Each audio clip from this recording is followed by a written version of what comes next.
This is the beginning of my project. This is the cabinet.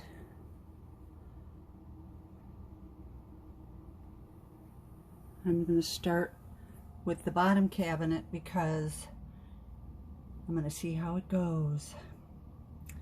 So these drawer slides that I have are not they're not exactly as deep as the cabinet is, and I don't think it matters because I'm just going to make the shelf full length, and it won't matter if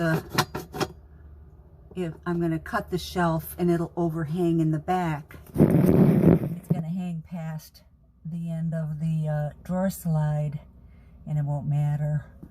So it'll be just, the shelf will be just a little bit, like 2 inches longer than these drawer slides, which are too shallow. Who knew why I bought these? But it is called a face frame cabinet, which means it has a little overhang there.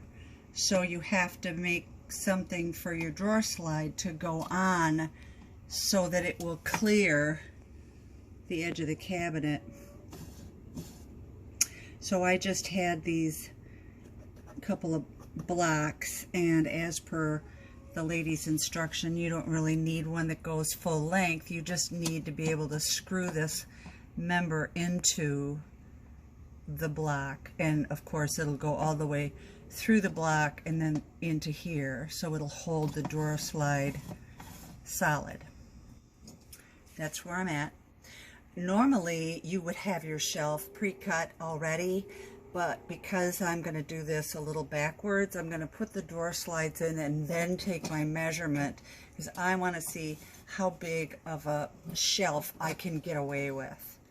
So if I don't put the drawer slides in first, I know it seems silly, but I might lose out on 1/4 of an inch or something that I could actually use in shelf space. I don't think most people would be so niggly, but you know how I am. So there's the beginning of the project. I'm going to put these in, and then I only need to put these blocks in on the one side, because on this other side there really isn't any overhang here, so I can get away with just this little 1/8 of an inch of overhang on the front. Okay, so that's it. You're up to speed. It's a nasty ass little cabinet, and I keep my rag bin down here, so this will give me a few more options for putting different things in here, maybe something other than a rag bin. Okay, so as she did in the video, I don't know if you can see, yeah, you can see that this is where I put the little block, my first block.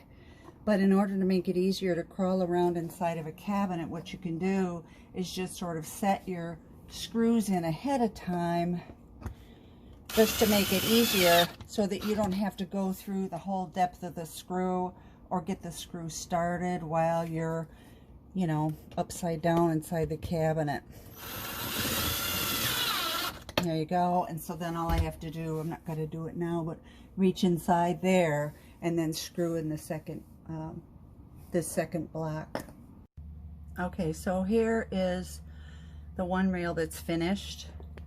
That one in there was really horrible because, as you can see, the cabinet's not very wide, and I had to switch drills because the length of the drill plus the screw plus my hand was too long. So yay, I had to switch drills in midstream. Now I'm going to try and get my camera so that you can see me put this other one in, hopefully, if all goes well.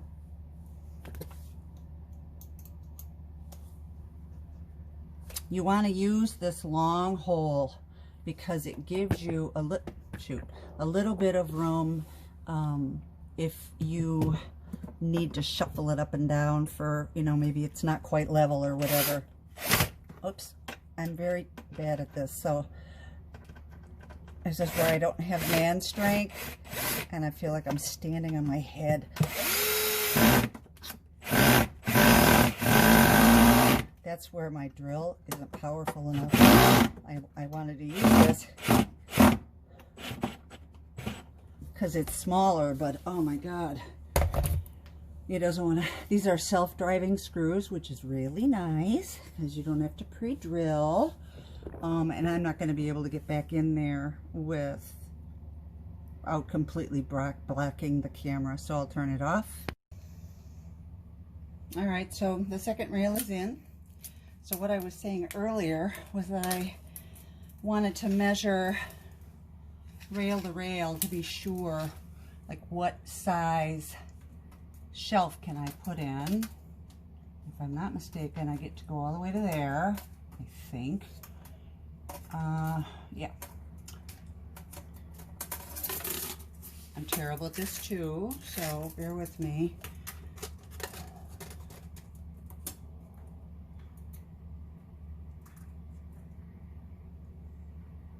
I've got like 13 3/4 that I can make my shelf, just a little less, I think. So how the parts that go into the shelf, you go like this.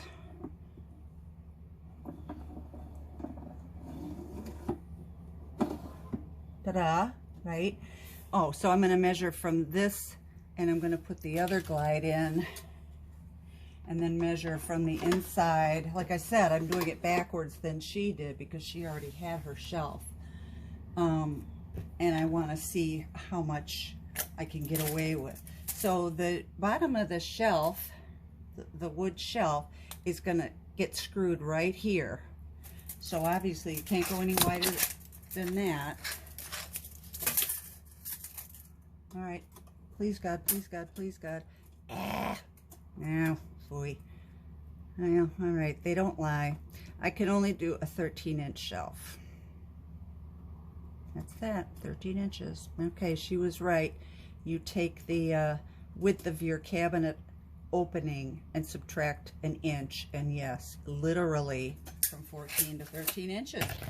So I'm gonna go try to find a scrap of wood. I have some MDF board out in the shed that I'm gonna use, I think. It's really super heavy, but I don't think I've got anything else that I'd be okay putting something heavy. Like I might put my pantry stuff that's up here into down here.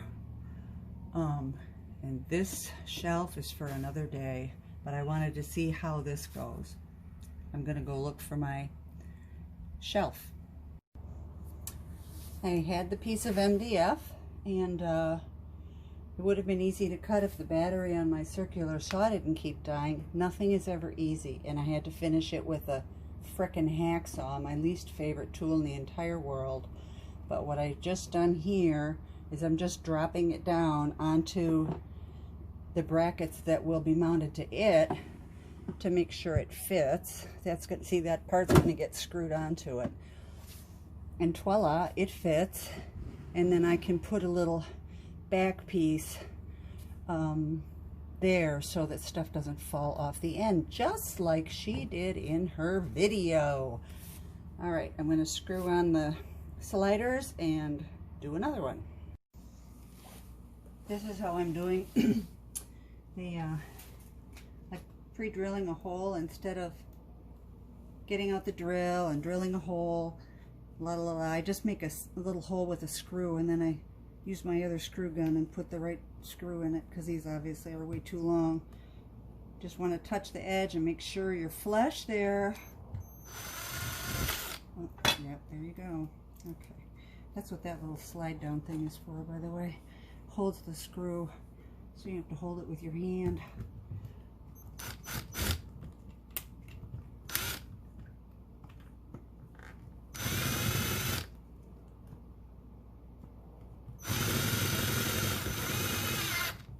The problem with this wood is that it is really, really hard, and it's basically just, you know, wood, not chips, but kind of like wood chips, with a lot of glue, and the glue makes it really, really hard. And then, voila. So it's really, really hard to drill through.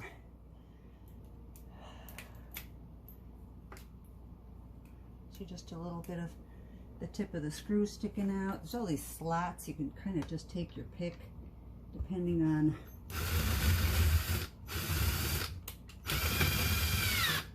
invariably when I put the screw in, or put the screw gun to it, it's either in reverse or going forward when I don't want it to be. All right, so second screw. They're really weeny, and I'm kind of hoping that they do the job. Like, I'm hoping that they don't fail. Hoping they don't. I don't know why they would, but something I always worry about. Yeah, see, I drilled that in too far. It just kept spinning. Yay! So what I am going to do then, I think, is just to be on the safe side, I'm going to put in a screw here and here in the same manner. And here we are. All right, so I have my runners are on. I'm going to try it. And voila. There we have it. I'm going to put a little, I don't know, some kind of handle or something on there. And that's how far out it comes. Yeah, it's definitely going to need a handle. That'll make me crazy. But how nice is that? Am I going to paint it, you ask? No, I'm not. Maybe I'll put some shelf paper on it. That's as much as I am willing to do. And there you have it. You have your new rollout shelf.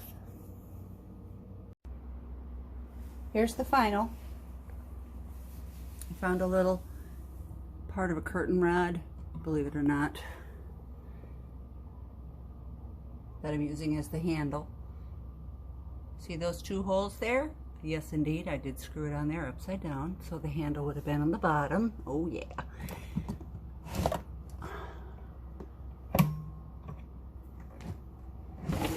I guess you can't pull it out from up.